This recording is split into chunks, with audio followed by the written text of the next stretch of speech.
some people have been asking for this, and I thought, why not do it? Because a lot of people will be really shocked to know this. But honestly, this debate really is one-sided, and I know a lot of people really don't believe this per se, but just know that it's just one-sided. This battle really ain't close. But hey, I thought, hey, why not just cover it, because people were asking for it. So yeah, Daniel versus Johnny every season. Let's get into it right now. So let's cover it right. And if you guys enjoyed this video, please sure to leave a like, comment, share, subscribe. Thanks as always. And thanks for all the previous support on the videos. It's much appreciated. Let's get into this right now.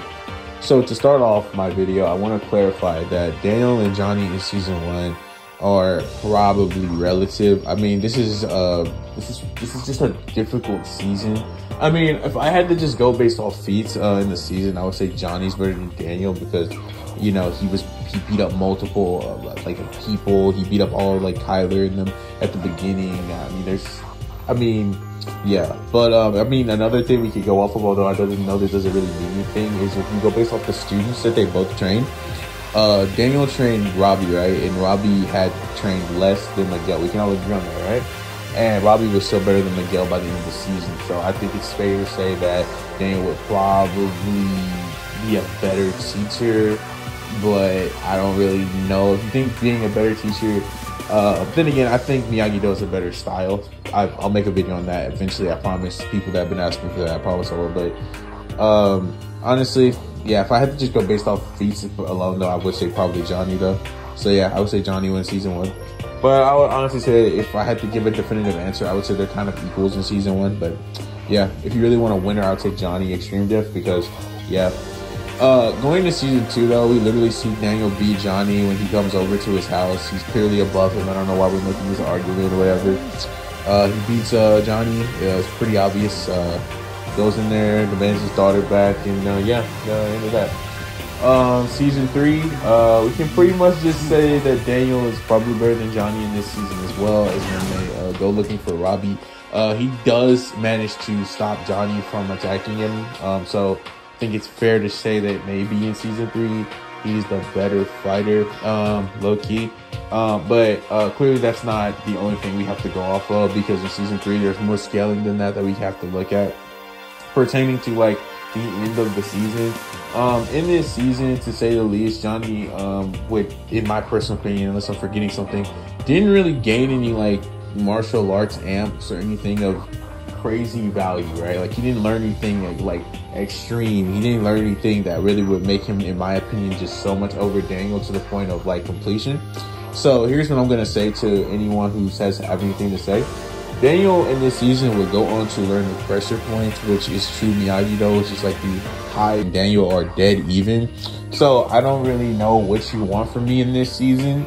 I'll just say Daniel equals Johnny. There's really no answer. Not only does Johnny counter the pressure points, which is Daniel's best move around this point, they literally both throw an attack that both of them get hit by, and they are literally just declared a tie. And since there's nothing else in this season that I can use, like student training or anything like that, I don't know what you want from me. I don't think there's really an edge in this season. I'm pretty sure some of y'all have some issues with this. You can explain to me what they are, but yeah, I don't really know what they are. I just think they're even. So I'm gonna move on from season 4. There's nothing here I can go off of. Season 5 shouldn't be contentious at all, but there's a lot to cover here, and season 5 will probably take up the majority of this video, because season 6 is pretty much just upscaling from season 5. There's nothing really crazy going on in it. So yeah, it's gonna be mainly just upscaling. But okay, so in season for starters, in season 5, I think it should go without saying that Daniel is arguably a league above them. Now, I know in my tier list video that I made a long time ago by this point, maybe it's like a 2 or maybe a month ago by now, which don't get me wrong, I'm going to make another tier list video, and I'm going to make like a bunch of different stuff. Like I said, I'm probably going to be in my Cobra Kai era for a couple of more months before I probably go back to normal stuff. I'm not going to lie, a lot of videos I've been watching been making me want to make a lot of other types of videos though, but I've been enjoying my Cobra Kai area. So anyways, my point, forgetting all that, also please be sure to hit the red subscribe button while I'm at that, since I'm talking about videos. But moving beyond all that, The problem with like season 5 scaling, in my opinion, is that you can make an argument that Johnny or Daniel is above the other for multiple different reasons. And I'm going to quickly explain to you who I think is better in my personal opinion.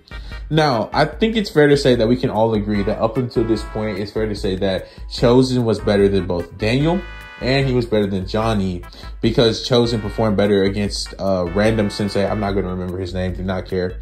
And they performed better against him, right? So my point is that Chozen is literally like, not only knows all these like off-brand martial arts, but is also like a true Miyagi-Do master at this point, right? He's just that good with Miyagi-Do to the point where I would say he was above Johnny and he's above like freaking Daniel, obviously, right? Clearly implied, stated multiple. Now, I'm not gonna say stated, but definitely implied to be so. So if you can agree that Chozen's above both of them and Chozen's like the best sensei, here's where I'm going to get into like the thing here. So Johnny is able to beat all of Kim Dae-yoon's like senseis, right? She's able to beat all of the fists. I think that's what their names are. And she's able to, I mean, not she. He's able to beat all of them pretty much. Now, Johnny does not beat all of them, and this is something that is really misconstrued, because I don't know how it is, but people for some reason think Johnny beat all of them. Johnny did knock like them, I guess, beat them, I guess, but they did get back up, and like Johnny was going to die if Mike Barnes did not come in and save him. So keep in mind that that did actually happen. Now, he was still able to technically beat them, I guess, but he didn't like, I don't know, like KO them. He didn't mid high. He extreme dipped at best and then almost like still lost. So keep that in mind.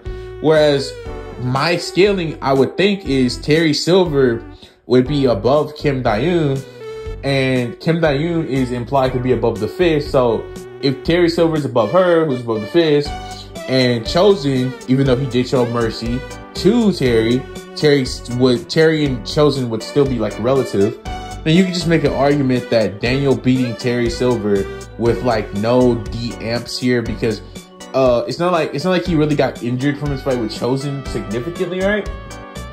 So you can just make a genuine argument that like, bro, you know, Daniel's just above all of them because he beat the strongest fighter that up until that point had been implied to be over him could not beat with a relative ease. I would say around low to mid diff, because my diffs are normally really bad in these videos.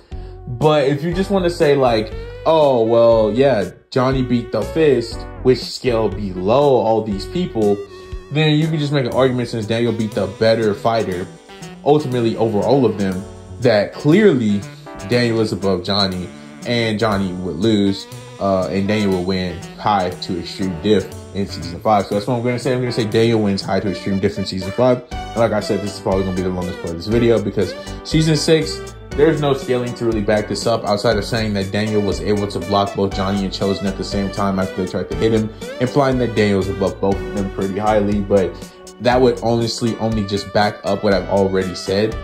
Also, how Daniel was also able to quickly off guard Johnny as well. This would also back that up, but I don't think that's really fair to say. But yeah, so let's just go back over what I got here. Season 1, I gave it to Johnny because he was fighting more hordes of people. Season 2, gave it to Daniel because he literally just is shown to be above him, literally in fight.